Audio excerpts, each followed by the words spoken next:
सभी को राम राम। मैं बीएस पवार अपने चैनल ड्राइंग स्टडी में आप सभी का स्वागत करता हूं। दोस्तों, अभी हम ज्योमेट्रिकल ड्राइंग के बारे में पढ़ रहे हैं और 2-3 वीडियो मैंने पहले भी ज्योमेट्रिकल ड्राइंग के बारे में जो है ना वो यूट्यूब पे डाल दिए हैं और आप लोगों ने वो देख भी लिए होंगे। मैं आशा करता हूँ कि आप लोगों ने वो चीज़ जरूर देखी होगी।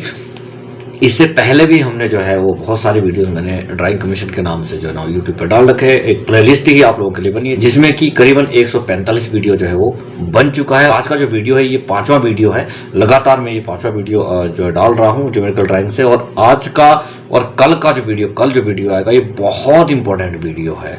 इसमें बहुत सारी चीजें जो है वो आपको नई सीखने को मिलेगी। और यदि आपने ये दोनों वीडियो ढंग से देख लिए, ढंग से आपने ये समझ लिए है, अच्छे से अपने पास ये सारा मटेरियल आपने नोट कर लिया है, तो बहुत ज्यादा फायदा कमीशन में आपको इससे होने वाला है। तो जो चैनल के साथ नए जुड़े हुए हैं या अभी तक भी जिन्होंने चैनल को सब्सक्राइब नहीं किया है वो प्लीज चैनल को सब्सक्राइब कर लें ताकि आपको आने वाली वीडियो की नोटिफिकेशन सबसे पहले मिले और इसी तरह की इंपॉर्टेंट और इंटरेस्टिंग जानकारी आपको लगातार मिलती रहे। तो देरी ना करते हुए शुरू करते हैं आज का टॉपिक।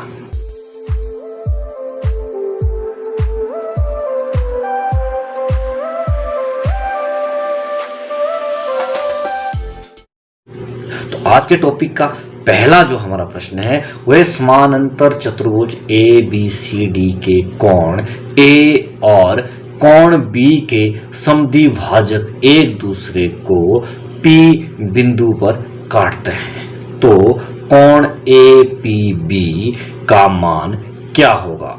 ये क्या कह रहा है कि एक समानांतर चतुर्भुज है। मैं कोशिश करता हूं समानांतर चतुर्भुज बनाने की। ये लगभग आप देख सकते हैं कि इस तरह का एक हमारे पास समानांतर चतुर्भुज है। ये कह रहा है कि इसमें जैसे यहाँ पे जो ना कोण ए है, ये कोण बी है, यहाँ सी दे देते हैं, यहाँ पे डी दे देते हैं। ये कह रहा है कि कोण ए इसका समद्विभाजक और कोण बी इसका समद्विभाजक जहां आपस में मिल रहे हैं ये पॉइंट है पी, ये जो है वो पी पॉइंट है। ये कह रहा है कि ये दो समद्विभाजक है वो आपस में कौन से कोण बनाते हैं या कितने डिग्री का कोण बनता है या इस कोण का मान क्या है। तो एक चीज आपने ध्यान रखनी है कि समानांतर चतुर्भुज के जो समद्विभाजक है वो हमेशा एक दूसरे पे लंब बनाते हैं और एक दूसरे को समद्विभाजित करते हैं बराबर, मतलब आधा आधा जो है ना इसको वो डिवाइड करते हैं, एक दूसरे को भी वो दो समान भागों में बांटते हैं। तो इसका सही उत्तर है बी, 90 डिग्री का जो एक कोण यहाँ पे बनाते हैं। अगला है प्रश्न नंबर 2। दी गई आकृति में ए बी बराबर ए सी, मतलब जो ये रेखा है, ठीक है, ये ए बी रेखा है और ये रेखा है ए सी रेखा है।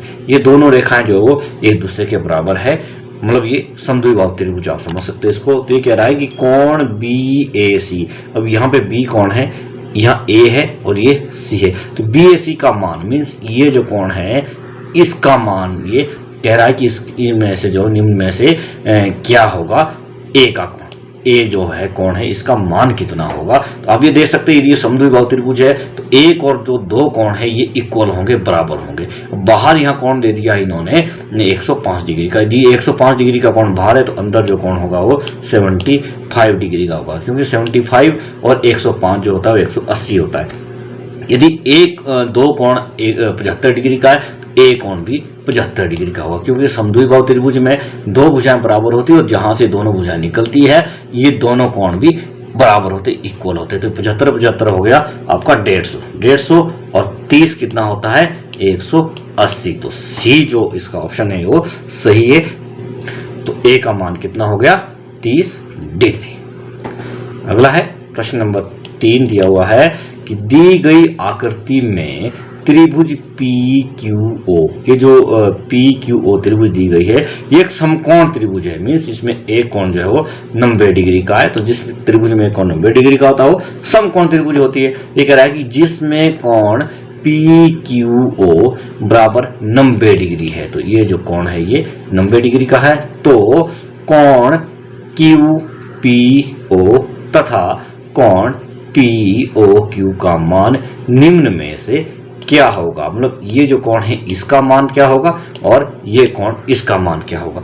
तो एक चीज आपने इसमें ध्यान देनी है, बहुत आसान प्रश्न है कि त्रिभुज के तीनों कोणों का योग 180 डिग्री होता है, जिसमें से कि 90 डिग्री पहले ही दे दिया है। तो बचा कितना हमारे पास 90 डिग्री बचा।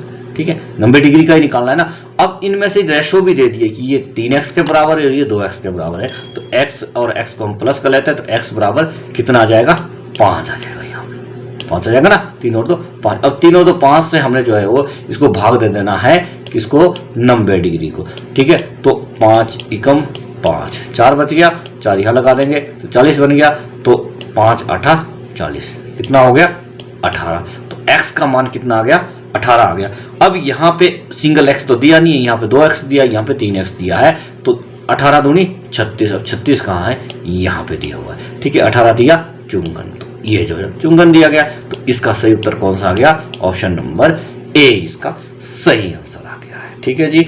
अगला हमारा है प्रश्न नंबर 4, एक नियमित बहुभुज का प्रत्येक कोण 135 डिग्री का है।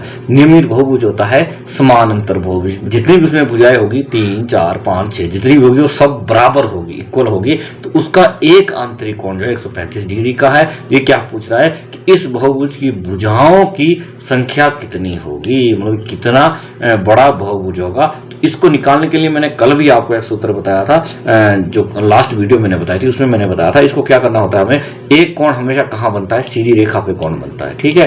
अब सीधी रेखा 180 डिग्री की होती है, तो 135 माइनस 180 करेंगे तो 45 रह जाएगा, ठीक है ना जी। कितना रह गया, 45। अब जो बहुभुज का बाह्य कोण होता है, बाह्य कोण निकल गया ना, बाह्य कोण होता है वो कितने में से निकलता है, वो निकलता है 360 डिग्री में से निकलता है। और 360 डिग्री बटे बाह्य कोण हम कर देते हैं इसको यहाँ पे, ठीक है जी। तो अब हमने 45 से हमने जो है वो 360 को भाग देना है, तो 45 8 जो होता है वो 360 डिग्री होता है, क्योंकि अगर आप ऐसे नहीं मानते तो इसको गुणा कर लो, तो 8 5 40 की 0 और 8 चौका 32 और 4 36, तो ये देख सकते हैं आप 45 8 कितना हो गया, 360 डिग्री। तो अष्टभुज का जो आंतरिक कोण होता है वो 135 डिग्री का होता है और बाह्य कोण 45 डिग्री का होता है, तो इसका सही उत्तर है सी। अगला है प्रश्न नंबर 5, यदि किसी त्रिभुज के एक कोण का माप 136 डिग्री, देखो ध्यान से देखना है आपने इसको, ठीक है जी। 136 डिग्री है किसी त्रिभुज के एक कोण का माप हो, तो त्रिभुज के न्यून कोणों के समद्विभाजक के बीच का कोण है। अब ये क्या कह रहा है कि देखो, मैं ये ऊपर वाला जो ना सारा अरेंज कर देता हूँ, ये मैं सारा यहाँ से इसको हटा देता हूँ, ठीक है जी, ये मैंने हटा दिया है। अब हम क्या करते हैं, यहाँ पे एक त्रिभुज बना लेते हैं। जैसे आप मान के चलो ये हमारा एक त्रिभुज है। अब इसमें ये जो कोण है ये कितने डिग्री का है, 136 डिग्री का है, ठीक है जी।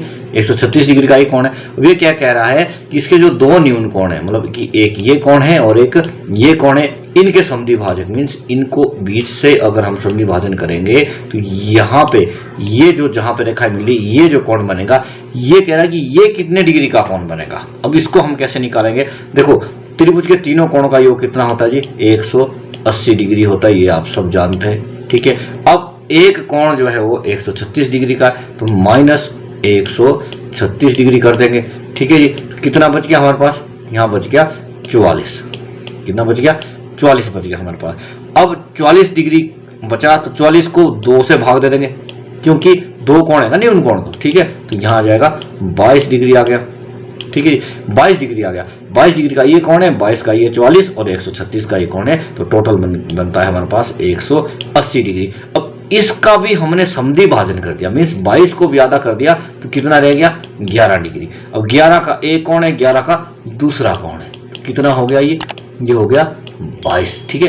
टोटल 22 हो गया ना, आधा इधर हो गया आधा इधर हो गया, 11 11 हो गया ना जी, तो 22। अब ये आ गया हमारे पास 22। अब त्रिभुज के तीनों कोणों का योग 180 डिग्री होता है, 180 माइनस 22 हम यहाँ पर कर देंगे, इसको उत्तर निकल जाएगा हमारा। तो 10 में से 2 गया 8 आ गया, ठीक है जी। यहाँ पे बच गया था 7 से 80 ले लिया था ना, ये 8 से, तो यहाँ 7 में से 2 गया, यहाँ गया 5, ठीक है। 1 का 1, तो 158, ठीक है। 158 है कहीं इसमें, हाँ यस है, बिल्कुल है। तो सी ऑप्शन जो इसका बिल्कुल सही है, 158 डिग्री का जो कोण बनेगा। जो त्रिभुज के न्यून कोण होंगे उनका जो समद्विभाजन यदि किया जाएगा, उनके समद्विभाजक जहां पे आपस में मिलेंगे, जैसे यहाँ मिल रहे हैं, ये कोण कितने डिग्री का बन गया, 158 डिग्री का ये कोण बन गया। अगला है प्रश्न नंबर 6, दो त्रिभुजों के सर्वांग होने के लिए आवश्यक है कि, अब यदि दो त्रिभुज आपस में सर्वांग संग है, सारे उसके अंग बराबर है, सारी भुजाएं बराबर है, सारे कोण बराबर है, तो उसके लिए क्या चाहिए होता है हमें, तो ये समझने वाली बात है। ऑप्शन नंबर 1 पहले देख लेते हैं कि एक त्रिभुज की दो भुजाएं तथा उसके बीच का कोण, ये यहां तक पहले त्रिभुज के बारे में बोल रहा है कि उसकी दो भुजाएं और उसके बीच का कोण। अब कह रहा है कि दूसरी त्रिभुज की संगत भुजाओं तथा संगत कोण के समान हो, तो यदि दोनों भुजाएं एक त्रिभुज के बराबर है और दूसरे की उतनी बराबर है, उसका कोण भी बराबर है, तो ऑब्वियसली वो जो त्रिभुज होगी वो सर्वांग संग होगी। तो ये ऑप्शन इसका सही है। ठीक है, अब दूसरा पढ़ते हैं कि एक त्रिभुज की तीनों भुजाएं दूसरे त्रिभुज की तीनों संगत भुजाओं के अलग अलग समान हो। अलग अलग का मतलब यह है कि यदि विषम बाहु त्रिभुज भी है ना, तो भी जितनी लंबी भुजाएं एक त्रिभुज की है, उतनी ही लंबाई की दूसरे त्रिभुज की भी भुजा है। तो यदि तीनों भुजाएं दूसरे त्रिभुज की भी तीनों भुजाओं के बिल्कुल संगत है, बिल्कुल बराबर है, तो भी वो सर्वांग संग त्रिभुज होगी। तो दूसरा भी इसका सही है। तीसरा पड़ता है एक त्रिभुज की एक भुजा तथा दो कोण, ठीक है, तथा अब यहां तक तो पहले त्रिभुज के बारे में अब कह रहा है कि दूसरे त्रिभुज की संगत भुजा तथा संगत कोण समान हो तो सर्वांग संग होंगे। तो यदि एक त्रिभुज की एक भुजा और दो कोण बराबर है और दूसरे त्रिभुज के भी एक भुजा और दो कोण बराबर है, तो भी सर्वांग संग हो, तो बिल्कुल सही है। तो ये भी इसका सही है। तो ये तीनों ऑप्शन इसके सही है। तो इसका सही उत्तर आएगा डी। उपरोक्त सभी जो है ये गुण इसके, यदि इसी तरह के गुण सब में है, तो दोनों त्रिभुज जो है वो सर्वांग संग होगी। ठीक है जी। अगला है प्रश्न नंबर 7, एक त्रिभुज के समान भुजाओं के सम्मुख कोण निम्न में से क्या होंगे। तो ये कह रहा है कि एक त्रिभुज दी गई है, ठीक है, उसके समान भुजाओं के सम्मुख कोण कैसे होंगे। ठीक है, ये पूछ रहा है। तो यदि त्रिभुज की समान भुजाएं हैं तो कोण भी समान होंगे, क्योंकि अगर दो भुजाएं बराबर है तो उसके सम्मुख कोण भी इक्वल होंगे। ठीक है। अगला है प्रश्न नंबर 8, एक त्रिभुज के समान कोणों की सम्मुख भुजाएं निम्न में से क्या होगी। तो यदि देखो ये दोनों प्रश्न एक दूसरे से मिलते जुलते हैं। ऊपर क्या रहा है कि यदि सम्मुख भुजाएं समान है तो कोण समान होंगे, और नीचे क्या कह रहा है कि यदि कोण समान है तो भुजाएं भी इसकी समान होंगी। यदि दो भुजाएं बराबर है तो दो कोण भी बराबर होंगे, और यदि दो कोण बराबर है तो दो भुजाएं भी इक्वल होगी, बराबर होगी। तो अगला पड़ता है प्रश्न नंबर 9, एक बिंदु से एक रेखा तक खींची सभी रेखाखंडों में लंब कैसा होता है। तो यदि एक बिंदु से रेखाएं खींची जाती है तो लंब जो होता है वो कैसा होता है। कह रहा है कि लंब या तो बड़ा होगा, छोटा होगा, तो लंब कैसा होता है। तो लंब हमेशा जो है वो सबसे छोटा होता है। ठीक है जी। अगला है 10, किसी त्रिभुज की किन्हीं दो भुजाओं का योग तीसरी भुजा से। तो देखो ये तो नॉर्मल सी बात है कि किसी त्रिभुज की दो भुजाओं का योग जो है वो तीसरी भुजा से बड़ा ही होगा, क्योंकि दो भुजाओं को यदि आपस में जोड़ दिया जाता है तो तीसरी भुजा से तो समझो कि जो है ना उससे बड़ा होगा ही होगा, उससे छोटा तो नहीं हो सकता है। इसका सही उत्तर है ए, बड़ा होता है। अगला है प्रश्न नंबर 11, दो रेखाखंड सर्वांग संग होते हैं। तो एक चीज आपने ध्यान देनी है कि रेखाखंड कब बराबर होते हैं, जब उनकी लंबाई बराबर, क्योंकि रेखाओं में और चीज तो कुछ होती नहीं है, लंबाई होती है। तो रेखा को क्या होती है, रेखा होती है लंबाई, जिसकी लंबाई इक्वल होगी वो रेखाखंड, दो रेखाखंड बराबर होंगे। तो चलो ऑप्शन पढ़ते हैं कि यदि और केवल यदि उसकी लंबाई बराबर हो, तो हाँ बिल्कुल, यदि उसकी लंबाई बराबर है तो रेखाखंड बिल्कुल इक्वल होंगे। दूसरा कह रहा है यदि और यदि केवल उसकी लंबाई असमान, तो यदि लंबाई असमान हो तो रेखाखंड सर्वांग सम हो ही नहीं सकता ना जी। तीसरा क्या दिया हुआ है कि यदि और केवल यदि उनके बीचों बीच कोई तीसरा रेखाखंड काटता हो। तो यदि तीसरा रेखाखंड काट रहा है तो वो सर्वांग संग नहीं हो सकते। इसका सही उत्तर है ए, यदि और केवल यदि उनकी लंबाई बराबर हो तो रेखाखंड सर्वांग संग होते हैं। अगला है प्रश्न नंबर 12, दो कोण सर्वांग संग होते हैं। देखो रेखा में क्या था, कॉमन चीज क्या है कि रेखा की लंबाई होती है, और कोण का अंश जो है, यदि एक ही माप के दो कोण होंगे तो सर्वांग संग होंगे, नॉर्मल सी बात है। तो वो उत्तर हमने इसमें ढूंढना है। तो पहला पढ़ते हैं, यदि और केवल यदि एक का माप बड़ा होगा, यदि एक का माप बड़ा होगा दूसरे का छोटा होगा तो सर्वांग संग नहीं हो सकते हैं। अगला है यदि और केवल यदि एक कोण समकोण, तो यदि एक कोण समकोण है दूसरा कुछ भी हो सकता है, तो ये भी गलत है। तीसरा, यदि और केवल यदि उनके माप बराबर हो, तो हाँ, यदि और यदि केवल उनके माप बराबर होते हैं तो वो सर्वांग संग होते हैं। अगला है प्रश्न नंबर 13 कि दो समकोण त्रिभुजों में एक त्रिभुज की एक भुजा और एक न्यून कोण क्रमशः दूसरे त्रिभुज के संगत भुजा और कोण के बराबर हो तो वे त्रिभुज, तो वो त्रिभुज क्या होती है? वो त्रिभुज सर्वांग संग होती है। ये क्या कह रहा है कि दो त्रिभुजें दी हुई है, दो समकोण त्रिभुज है, दोनों समकोण त्रिभुज है, दोनों में के कोण 90 डिग्री का है, कॉमन है, ठीक है। उसके बाद कह रहा है कि त्रिभुज की एक भुजा, अब एक भुजा इसकी भी बराबर है, दूसरे त्रिभुज की बराबर है, और एक न्यून कोण भी क्रमशः दूसरे त्रिभुज का भी बिल्कुल बराबर है, तो वो कौन सा होगा? वो सर्वांग संग त्रिभुज होगी। सी ऑप्शन इसका सही है। अगला है प्रश्न नंबर 14, निम्न में किस चतुर्भुज में सम्मुख भुजाएं समान और समानांतर होती है तथा इसके सम्मुख कोण समान होते हैं? अब यहां सबसे पहले तो आपको प्रश्न ढंग से पढ़ना है, ये समझना आपको चाहिए कि प्रश्न में क्या पूछा गया, और यदि आपको ये चीज समझ आ गई है तो उत्तर बहुत आसान होता है इसका निकालना। तो वो क्या कह रहा है कि निम्न में चतुर्भुज में सम्मुख भुजाएं, सम्मुख आमने सामने की भुजाएं होती है, समान होती है। अब किस में समान होती है? और समानांतर होती है, तथा उसके सम्मुख कोण समान होते हैं। तो ऐसी कौन सी आकृति है जिसमें कि आमने सामने की भुजाएं भी समान होती है और कोण भी जो है वो समान होते हैं? तो वो कौन सी होती है? समानांतर चतुर्भुज। बी ऑप्शन इसका सही है। समानांतर चतुर्भुज में जो भुजाएं है वो समानांतर होती है और कोण भी उनके सम्मुख कोण जो है वो भी समान होते हैं। अगला है प्रश्न नंबर 15, समानांतर चतुर्भुज के विकर्ण परस्पर। अब समानांतर चतुर्भुज के विकर्ण परस्पर कैसे होते हैं?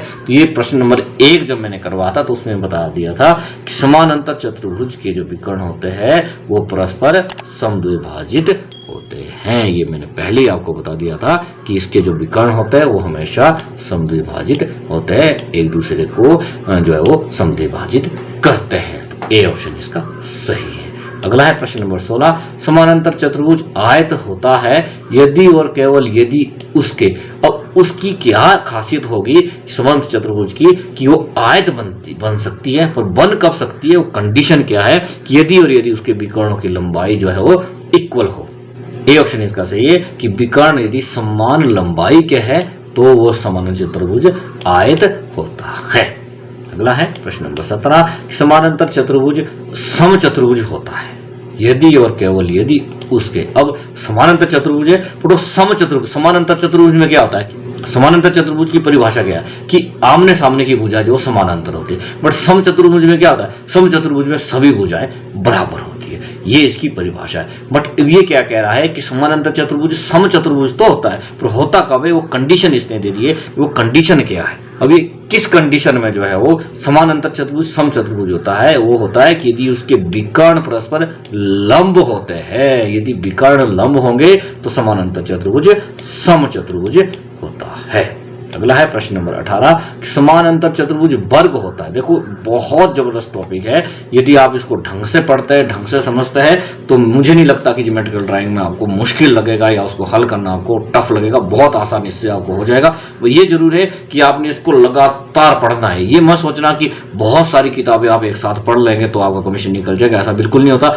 इस वीडियो से आप प्रश्न लिखिए, आपके पास इस तरह कोई बुक है वहां से आप प्रश्न लिखिए, और इन प्रश्नों को एक बार में नहीं समझ आ जाएगा। ये मुझे भी एक बार में समझ नहीं आया था, कम से कम 10 बार 15 बार जो है इन प्रश्नों को पढ़िए, समझिए, अलग अलग इनकी परिभाषा निकालिए। जैसे यहाँ हम प्रश्न नंबर 18 पढ़े कि समानांतर चतुर्भुज वर्ग होता है। सबसे पहले आपको ये पता होना चाहिए कि समानांतर चतुर्भुज क्या होता है और वर्ग क्या होता है। यदि आपने ये चीज निकाल दी और वर्ग के भी हर एक गुण आपने निकाल दिया है, समान चतुर्भुज के हर एक गुण आपने निकाल दिया, तो आप इनको जो है कंपैरिजन कर सकते हैं कि ये इक्वल कहाँ होते हैं, एक जैसे कहाँ होते हैं, तो वो आप तब निकाल सकते हैं यदि आप इनको ढंग से पढ़ेंगे। तो प्लीज मेरी तो रिक्वेस्ट है कि एक प्रश्न को कम से कम 10 बार पढ़िए तो आप उसको अच्छे से समझ सकते हैं। एक यहाँ क्या कह रहा है कि समानांतर चतुर्भुज वर्ग होता है। सबसे पहले समानांतर चतुर्भुज क्या होता है? जिसकी आमने सामने की भुजाएं समानांतर हो, एक दूसरे के समानांतर हो, ठीक है। वर्ग क्या होता है? वर्ग की चारों भुजाएं जो ना इक्वल होती है पर समानांतर भी होती है। ये भी देखो दोनों चीजें ना समानांतर तो होती है बट वो इक्वल होती है, बट समानांतर चतुर्भुज में ऐसा नहीं होता है, उसकी चारों भुजाएं इक्वल नहीं होती है, बट एक दूसरे के समानांतर जरूर होती है। आमने सामने की भुजाएं समानांतर होती है बट इक्वल नहीं होती है, तो ये इसका फर्क है। अब ये कह रहा है कि ये वर्ग हो सकता है, पर किस कंडीशन में वो वर्ग हो सकता है? वर्ग तब होता है विकर्ण बराबर हो। देखो विकर्ण तो उसके बराबर होने ही चाहिए, तभी तो समानांतर चतुर्भुज बनेगा, तभी तो समानांतर चतुर्भुज वर्ग बनेगा यदि विकर्ण बराबर हो। दूसरे में क्या लिखा गया है कि विकर्ण परस्पर लंब बनाए। हाँ देखो ये दोनों कंडीशन है, तो दोनों कंडीशनें जहां मिल रही है वो ऑप्शन सही है। तो सी में जो दोनों कंडीशन इसने इक्वल बता दी है कि विकर्ण बराबर हो तथा परस्पर लंब बनाए। तो यदि विकर्ण बराबर होते हैं और परस्पर लंब बनते हैं तो समानांतर चतुर्भुज जो है वो वर्ग होता है। तो ये कंडीशन इसकी सही है, ऑप्शन नंबर सी इसका सही है। अगला है 19, आयत और वर्ग का प्रत्येक अंतः कोण। और आयत और वर्ग का प्रत्येक अंतः कोण कैसा होता है? तो सबसे पहले आपको ये पता होना चाहिए कि आयत किसे कहते हैं, वर्ग किसे कहते हैं। तो आयत और वर्ग में अंतः कोण हमेशा समकोण होते हैं, हमेशा 90 डिग्री के होते हैं। जैसे ऊपर हम पढ़े थे ना समानांतर चतुर्भुज और वर्ग, तो वर्ग में कोण 90 डिग्री के होते हैं, बट समानांतर चतुर्भुज में जो है कोण 90 डिग्री के नहीं होते। वो कोण छोटे या बड़े हो सकते हैं, बट आमने सामने की भुजा समानांतर होती है। नीचे क्या कह रहा है कि आयत और वर्ग के जो है ये इक्वलिटी है इन दोनों में, कि आयत और वर्ग में हमेशा जो अंतः कोण होते हैं वो उसके 90 डिग्री के होते हैं। अगला है प्रश्न नंबर 20, आयत और वर्ग के विकर्ण। आयत और वर्ग के विकर्ण कैसे होते हैं? बहुत इंपॉर्टेंट टॉपिक है, यदि आपने अच्छे से पढ़ लिया ना ये तो बहुत फायदेमंद आपके लिए हो जाएगा। इसके विकर्ण हमेशा जो है बराबर होते हैं, मतलब आयत के जो विकर्ण होते हैं दोनों विकर्णों की लंबाई इक्वल होती है और वर्ग के भी दोनों विकर्णों की लंबाई जो है वो इक्वल होती है, मतलब वो बराबर होते हैं। अगला है प्रश्न नंबर 21, वर्ग और समचतुर्भुज के विकर्ण एक दूसरे को समकोण पर। अब ये वर्ग और समचतुर्भुज के विकर्ण एक दूसरे को समकोण पर क्या करते हैं? समकोण पर लंब बनाते हैं, समकोण पर समद्विभाजित करते हैं, असमान रूप से विभाजित होते हैं। तो ये जो है इसका सही उत्तर है बी, समद्विभाजित करते हैं। ये जो है एक दूसरे को वर्ग और समचतुर्भुज के जो विकर्ण है वो एक दूसरे को समद्विभाजित करते हैं। अगला है 22, त्रिभुज की किन्हीं भुजाओं के मध्य बिंदु को मिलाने वाला रेखाखंड तीसरी भुजा के। अब ये तीसरी भुजा के क्या होता है? ये कह रहा है कि त्रिभुज की किन्हीं दो भुजाओं के मध्य बिंदु को, त्रिभुज की दो भुजाओं के मध्य बिंदु को जो रेखा मिलाती है वो जो है ना तीसरी भुजा के क्या होता है? तो वो तीसरी भुजा के या तो समानांतर होगी या उससे आधा होता है। तो ए ऑप्शन जो इसका सही है। अगला है प्रश्न नंबर 23, चतुर्भुज की सम्मुख भुजाएं कहलाती हैं। अब चतुर्भुज की सम्मुख भुजाएं क्या कहलाती है? किसे आप जो है ना ये कैसे कह सकते हैं आप कि ये चतुर्भुज की सम्मुख भुजाएं हैं? कैसे आप ये डिसाइड कर सकते हैं कि यही सम्मुख भुजाएं हैं, दूसरी नहीं है? ये आमने सामने की भुजा ये है। तो देखो इसके ऑप्शन हम पढ़ लेते हैं। ऑप्शन में क्या दिया गया है कि चतुर्भुज की वे दो भुजाएं जिनका कोई उभयनिष्ठ बिंदु हो। तो यदि ये उभयनिष्ठ बिंदु है तो सम्मुख भुजा तो नहीं होगी, फिर तो संलग्न भुजाएं होगी। सम्मुख तो नहीं हुई है, सम्मुख होती है आमने सामने की, संलग्न होती है एक दूसरे के साथ जो जुड़ी होती है। और उभयनिष्ठ क्या होता है? कॉमन बिंदु। यदि एक ही बिंदु से दो रेखाएं निकल रही है तो ये तो सम्मुख नहीं हुई ना, संलग्न भुजाएं होगी। ठीक है जी। अगला कह रहा है चतुर्भुज की वह दो भुजाएं जिनकी कोई उभयनिष्ठ रेखा हो। तो यदि उभयनिष्ठ रेखा है तो सम्मुख भुजाएं नहीं होगी। उभयनिष्ठ रेखा मतलब कॉमन लाइन है तो भी सम्मुख भुजाएं नहीं होगी।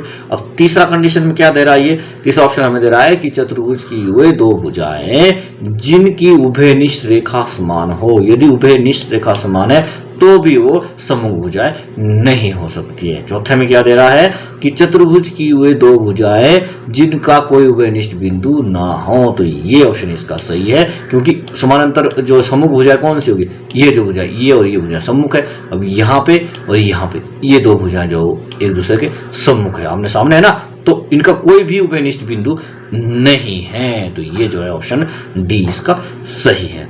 अगला है प्रश्न नंबर 24 कि चतुर्भुज की वे दो भुजाएं जिनका एक उभयनिष्ठ अंत्य बिंदु हो उसे निम्न में से क्या कहते हैं? हैं। तो यदि चतुर्भुज की कोई दो भुजाएं हैं और वो एक ही अंत्य बिंदु उनका एक ही है, एक ही अंत्य बिंदु, जैसे यहाँ आप देख सकते हैं ना, एक ही से दोनों भुजाएं निकल रही है ना, ठीक है, अंत्य बिंदु, तो उसे क्या कहते हैं, तो उसे हम क्या कहते हैं, उसे कहते हैं सम्मुख कोण, क्योंकि ये दोनों के लिए कोण एक ही है ना, यहां से और यहां से एक ही कोण बन रहा है, तो सम्मुख कोण उसे हम कहते हैं। ए ऑप्शन इसका सही है। अगला और लास्ट प्रश्न है इस वीडियो का, आज के टॉपिक का हमारा 25 कि चतुर्भुज के वे कोण जिनको अंतरित करने वाली भुजाओं में एक भुजा उभयनिष्ठ हो उसे निम्न में से क्या कहते हैं। तो ऐसा चतुर्भुज है जिसका कोई अंत्य कोण जो ना उसकी दो भुजाएं उभयनिष्ठ मीन्स इक्वल है, एक दो भुजाएं जो ना बराबर है, इक्वल है, तो वो उसको हम क्या कहते हैं, तो वो होता है कर्मागत कोण में ये कंडीशन लगी होती है। जैसे आपको यहाँ मैं बता देता हूँ, यहाँ पे ये दो भुजाएं दी हुई है, ठीक है, यहाँ पे जो है वो तिरछी रेखा काट रही है, ठीक है, ये कॉमन लाइन है, ऊपर वालों के लिए भी नीचे वाले के लिए, तो ये कर्मागत कोण होते हैं 1 2 3 4, ठीक है, इस तरह से यहाँ 1 2 3 4, और ये कर्मागत कोण जो है वो एक दूसरे के जो है ना वो बराबर होते हैं, मतलब जो अभिमुख रेखाएं होती है ना वो इक्वल होती है, तो ये कर्मागत कोण होते हैं। तो सी ऑप्शन इसका सही है। तो ये था आज का हमारा टॉपिक। यदि आपको ये टॉपिक अच्छा लगा, ये वीडियो आपको अच्छी लगी है, तो प्लीज इसको जरूर लाइक कर दें ताकि मेरा उत्साह बना रहे, और इसी तरह की इंपॉर्टेंट और इंटरेस्टिंग जानकारी को देखने के लिए, समझने के लिए आप चैनल को जरूर सब्सक्राइब करें ताकि आपको आने वाले वीडियो की नोटिफिकेशन भी सबसे पहले मिले। Thanks for watching my channel drawing study.